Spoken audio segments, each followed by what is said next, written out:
Hey guys, Jesse from PPG here, and I just finished 14th at Worlds. Unfortunately lost the last round, so didn't make it to top 8, but I'm here to show you my true Draco deck list that I played.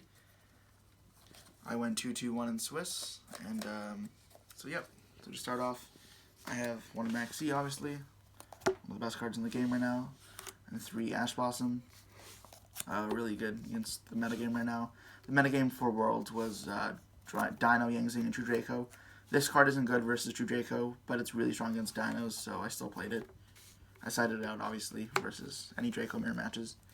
And then for the actual Dracos, I played one Masterpiece because it's limited for this ban list. 2 Majesty Maidens because when I demised, or I just wanted to see this, it was really strong. 2 Ignis because it's not good going first. However, going second, it can be really strong to break boards. Getting Heritage is really good.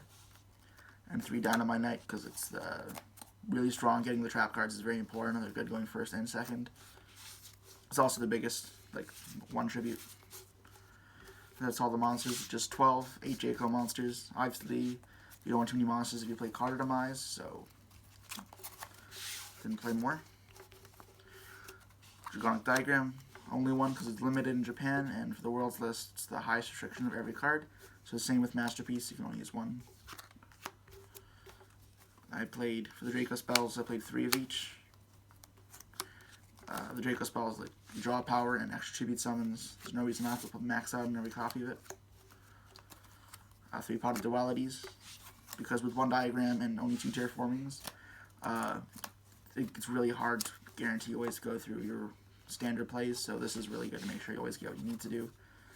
There were a few games I lost because I just didn't have either spells or traps, or didn't have monsters, so Duality is really important. Certain Potted Desires, I did lose 1 game my last round because I desired away like cards I really needed, but it's still really good getting the +1, especially when you don't have multiple diagrams.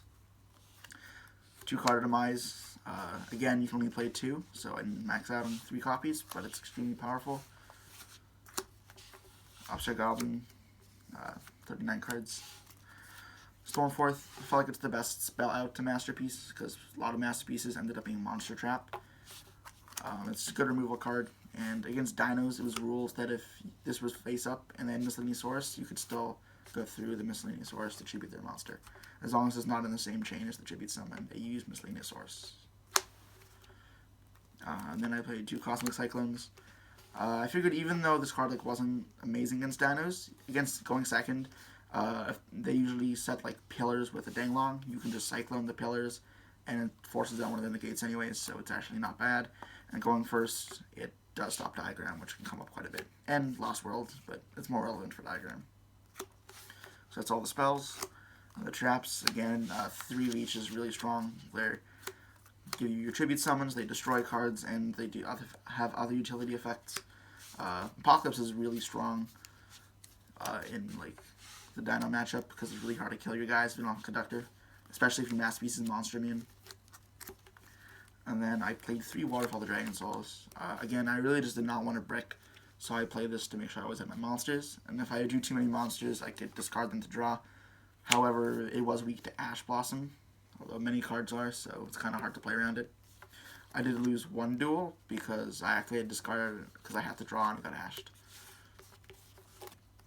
And the last card is Solemn Warning. I think this card's just like one of the strongest traps. The issue with a lot of traps is in the mirror match, they can just get blown up for free and by the True Draco spells. So you like really don't want to play like non-chainable traps or traps that just negate summons. So this is really, really strong because like, if you just set this and they go spell and then summon a Draco, you can just warning it and they lose 2 cards. So the extra deck is not really relevant. I never went into it once, but it is there. So your Stars and Stardust Spark, for various reasons. You play Ashes, right? So your level 5s, you can bring off Return, and then your Ashes can make it. Crimson Bladers, I guess, the best one, because if you swing into a monster, they can summon their Draco monsters on their turn, or summon True Kings for Dinos or Conductor, so it's really important. And then the other little 8 synchro I played was Omega, but I had to give it back, it was not mine. And then for the rank 5s, I played Aegis, Tears, just for whatever reason. They do different things. Utility, Durendal for negates, like these rarely come up. Volcasaurus comes up a little more often for game shots, but never came up for me this weekend. Guide Charger, I'll go with Volcasaurus. And then I had to give these back as well, but Zenmayo for popping 2 back row, and Freezedon plus full Crystal Lancer. It's basically a 2-card package that's used to summon a 3700 attack monster that you can detach to protect itself. And then for the rank 6s, I played M7 because it bounces and it lets you add back cards from Grave, and Utopia Beyond because it makes everything 0, so it can actually just deal games.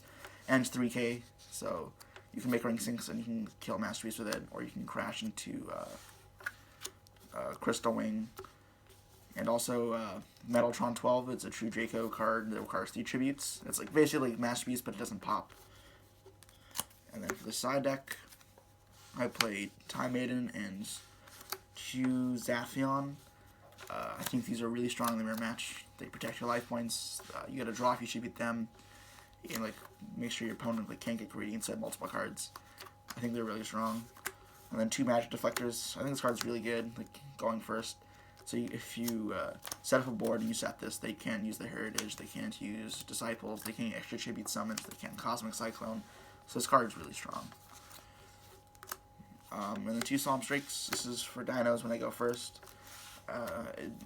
Dino can struggle to push through multiple trap cards, so this card's just really strong. Hitting with the Gasm is almost game breaking. Soul Drain, if they can't kill us, you win against dinos. Same with Skill Drain, although not maybe as much. This is the best. And then the other trap I played, but I had to give back, was Torrential Tribute. Also for dinos, I figured it was the best thing to play that wasn't not good in many scenarios. Torrential was almost just always live, although it can get hit by Miscellaneousaurus. And then I played 2 Skullmeisters. I had to give those back as well. I would have played 3, but I could not get 3. It's just more negates for dinosaurs, because if you can negate that deck, you win. And then my last cards are 2 Terraformings and Necro Valley. I don't want to main in Terraformings with just 1 diagram, because I don't give myself too many dead draws. I was testing, and between the desires, only having 1 diagram, this just was really bad. And then Necro Valley was another spell, another field spell I can get out Terraforming, and against dinos was pretty good. I baited out back removal, and it never survived, but it was fine. I baited out a Cosmic Cyclone very often, and that's really good, because there's a lot of targets that you really don't want to get hit. So yeah, that's my deck.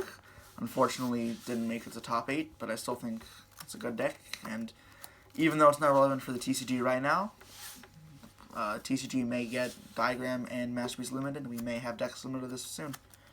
So thank you guys. Remember to support PPG.